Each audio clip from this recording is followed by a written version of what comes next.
Pada tahun 1813, Letnan Gubernur Inggris Thomas Stamford Raffles menghapuskan status Kesultanan Banten yang kemudian wilayahnya dibagi menjadi 4 keadipatian atau kabupaten jajahan Inggris. Sehingga Sultan ke-20 Banten, Maulana Muhammad Sapiuddin itu merupakan sultan terakhir Kesultanan Banten. Sedangkan kebijakan Raffles di Cirebon adalah perintah langsung kepada para sultan untuk menyingkirkan kekuasaan politiknya, sehingga sultan hanya sebagai pemimpin adat dan agama saja. Thomas Stamford Raffles berkunjung ke Keraton Kanoman, menemui Sultan Kanoman ke-6, Komarudin ke-1, dengan memberikan hadiah berupa mesin jahit, kacip atau alat pemotong cerutu, dan sebuah lonceng besar yang sekarang masih terpasang di bangunan Gajah Mungkur. Pada tahun 1814, Sultan Kacirbonan ke-1, Amirul Mukminin Muhammad Khairuddin, yang dulu bernama Pangeran Raja Kanoman pun wafat. Kemudian pada tahun 1815, Thomas Stamford Raffles memberikan tunjangan sebesar 600 riksdaler per tahun kepada Ratu Resminingpuri sebagai permaisurinya. Ternyata Ratu Raja Resminingpuri dapat mengambil peran penting dalam menjaga keberlangsungan Kesultanan Kacirebonan pada masa pemerintahan Sultan Charbon Pangeran Raja Madenda Hidayat yang bertahta dari tahun 1814 sampai 1851. Sang Ratu Raja Rasminingpuri memutuskan untuk mengambil gaji Sultan Kacirebonan I, Amirul Mukminin Muhammad Khairuddin, selaku suaminya, yang tidak pernah diambil dari pemerintahan kolonial selama 3 tahun. Kemudian Ratu Raja Resminingpuri menggunakan dana itu untuk membangun kembali dan memelihara Keraton Kacirebonan sebagai tempat tinggal keluarga kesultanan dan penumbuh kembangan seni budaya Kacirebonan. Pada tanggal 19 Agustus 1816, Pulau Jawa dikembalikan kepada Belanda dari kekuasaan Britania Raya, sehingga Wakil Gubernur Thomas Stamford Raffles pulang ke Inggris. Ternyata Raffles menjadi ilmuwan peneliti botani sampai menemukan bunga Rafflesia arnoldi pada tahun 1818 di hutan tropis Bengkulu Selatan, Sumatera, bersama pemandunya bernama Dr. Joseph Arnold. Bunga Rafflesia arnoldi merupakan salah satu tumbuhan yang menyimpan misteri bagi ilmu tumbuh-tumbuhan. Bunga Rafflesia arnoldi sangat unik karena jenis ini hanya berupa kuncup atau bunga mekar saja, tidak ada batang, daun, dan akar seperti umumnya tumbuhan bunga lainnya. Bunga Raplesia arnoldi temuan Thomas Stamford Raffles ini kemudian ditanamkan di Kebun Raya Bogor masa kolonial Hindia Belanda. Gubernur Jenderal Hindia Belanda setelah Pulau Jawa dikembalikan dari kekuasaan Inggris adalah Johannes van den Bosch. Sejak tahun 1816, ia melanjutkan penerapan kebijakan tanam paksa untuk meningkatkan produksi tanaman yang laku di pasar internasional seperti teh, kopi, lada atau kapol, cengkih, dan sebagainya. Para petani di Jawa diwajibkan menanam tanaman komoditas ekspor itu dan harus menjualnya kepada pemerintah Belanda dengan harga yang sangat murah. Sekalipun para pemimpin pergerakan rakyat Cirebon yang ingin mengusir penjajah Belanda itu, mulai dari Sultan Sepuh kelima Sapiuddin Matangaji, kemudian Pangeran Raja Panengah Abdul Kayat Suryanegara, serta Ki Bagus Rangin telah wafat, namun pergerakan rakyat Cirebon tidak berhenti. Setelah kekuasaan penjajahan dari tangan Inggris diserahkan kembali kepada Hindia Belanda, maka pergerakan rakyat Cirebon sejak tahun 1816 itu pun timbul kembali di bawah pimpinan Ki Bagus Jabin, Ki Nairem, dan Ki Bagus Serit, serta para panglima lainnya. Sejarah Tatar Sunda Jilid ke-1 karya Nina Herlina Lubis dan kawan-kawan menuliskan bahwa Ki Bagus Jabin saat mengangkat komando perjuangan itu baru berumur 16 tahun. Walaupun masih muda, ia adalah singa barwang yang menakutkan pihak kompeni. Sejak tanggal 8 Desember 1816, Ki Bagus Jabin mulai memimpin 2.500 orang bersenjata lengkap yang merupakan penduduk Cirebon, Karawang, Ciasem, dan Pamanukan. Pasukan ini bermarkas di Loh Bener, pinggir Sungai Cimanuk. Melihat jumlah besar pasukan Bagus Jabin yang sudah terkonsentrasi, Residen Cirebon W.N. Serpatius melalui utusannya berkali-kali mengajak berunding, namun selalu ditolak oleh Ki Bagus Jabin. Ki Bagus Jabin adalah sosok darah muda yang sedang mendidih saat ia membentuk pasukan rakyat Cirebon.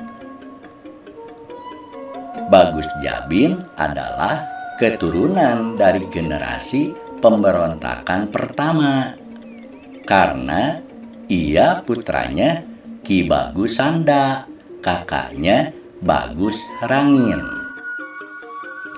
Bagus Sanda menggantikan Bagus Rangin untuk memimpin gerakan pemberontakan dalam skala lebih luas sejak tahun 1812 sampai ia terbunuh pada tahun 1814.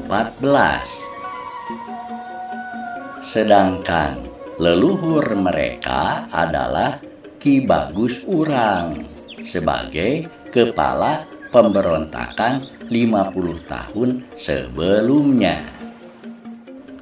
Maka tidak heran darah pejuang mengalir di nadinya Ki Bagus Jabin.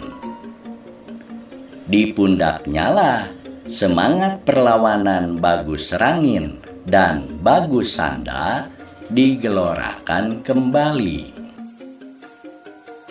Di antara keluarga kebagusan, selain Bagus Jabin, terdapat kerabat-kerabat lainnya yang juga ikut memberontak. Di antaranya Ki Bagus Wangsa, Bagus Asidin, Bagus Brata, Chandra Wijaya, dan Bagus Bulun.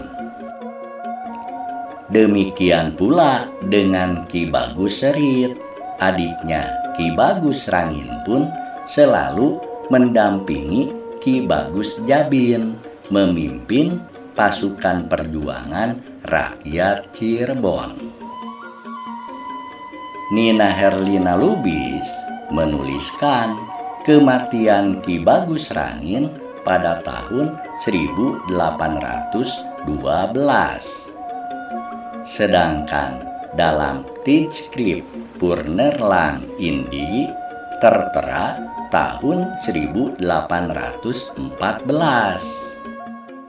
Bahkan Piloloh R. Ahmad Opan Sapari Hasim dalam makalahnya menyebutkan setidaknya sampai tahun 1818 itu Ki Bagus Rangin tidak dikabarkan tewas.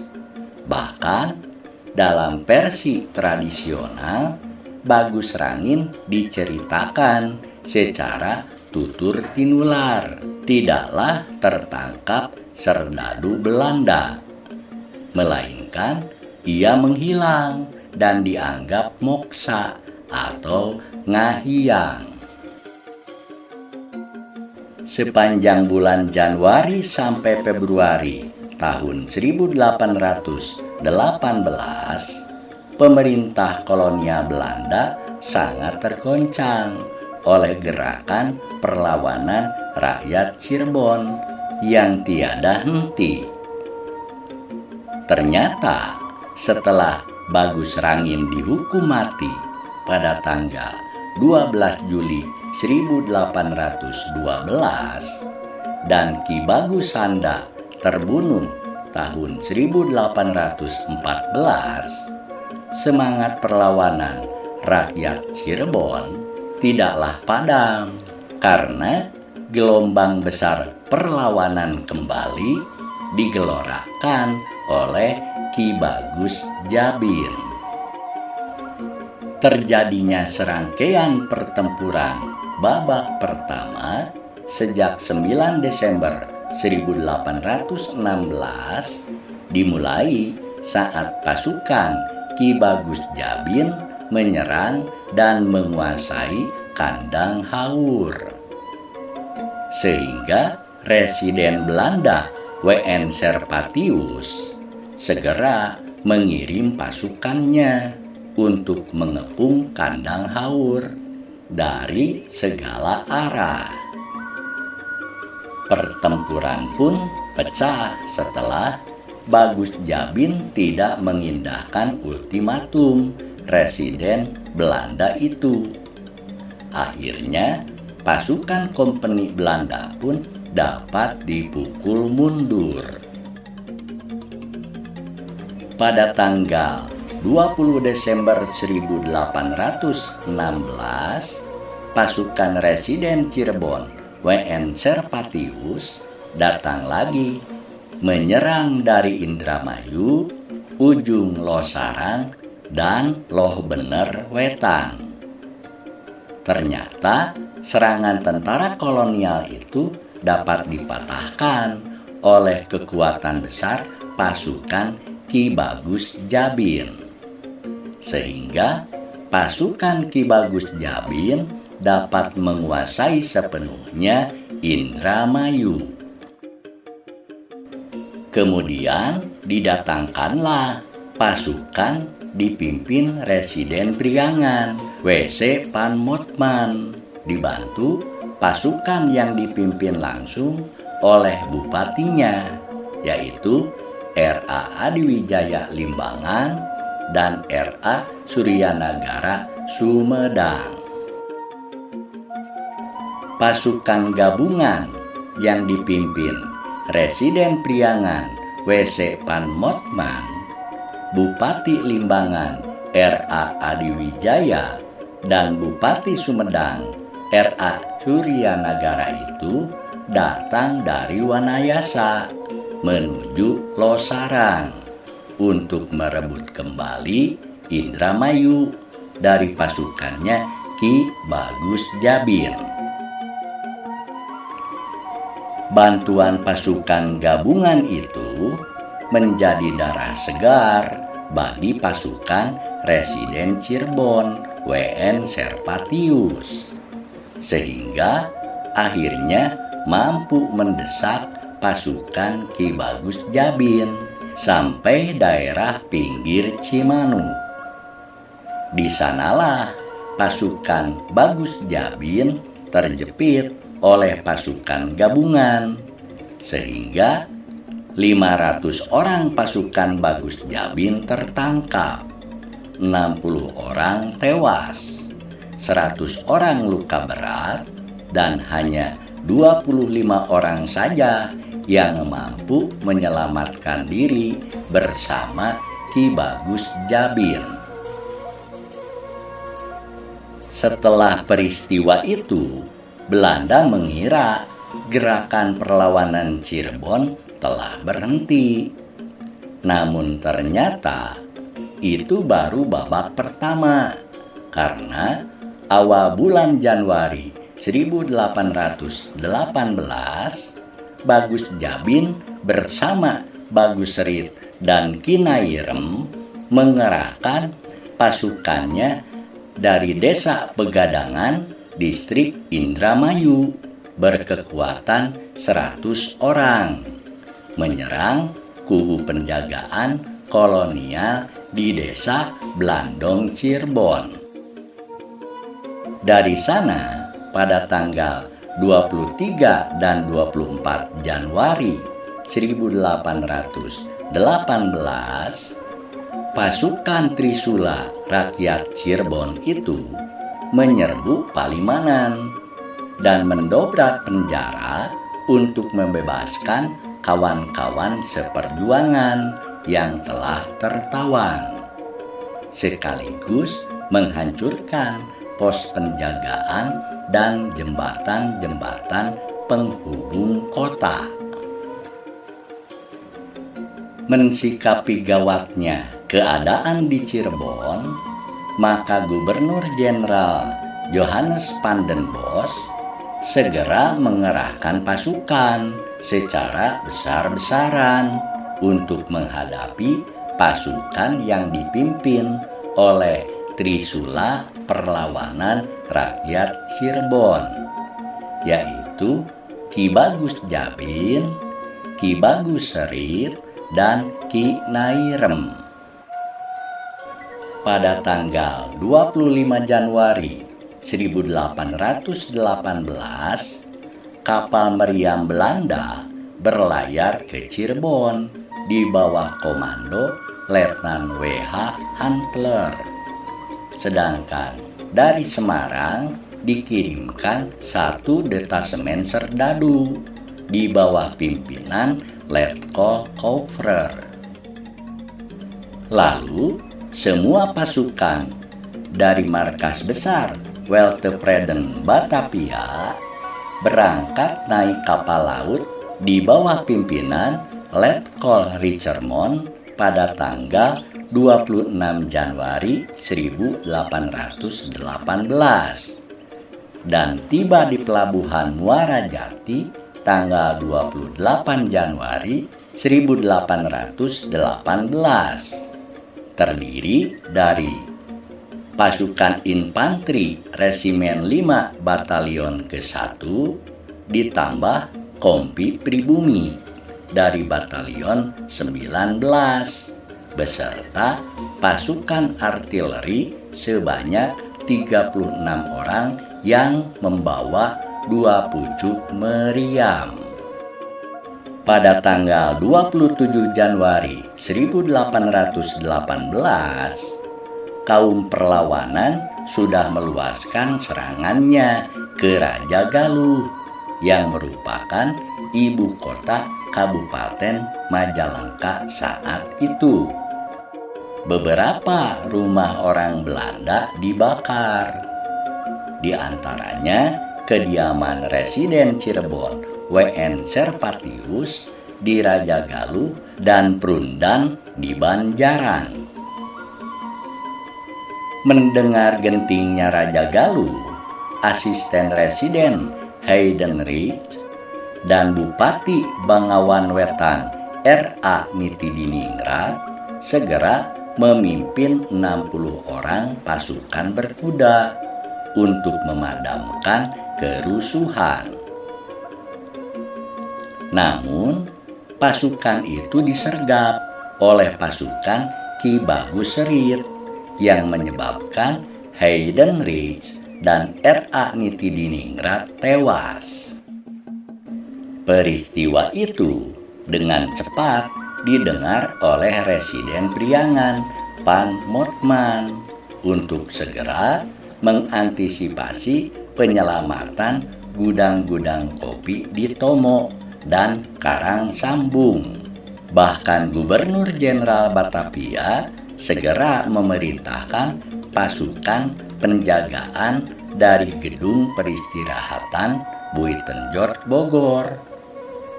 Sehingga pada tanggal 27 Januari 1818 diberangkatkanlah pasukan meriam dan pasukan berkuda dipimpin oleh Letkol Halsuher Pan Harloch menuju Cirebon.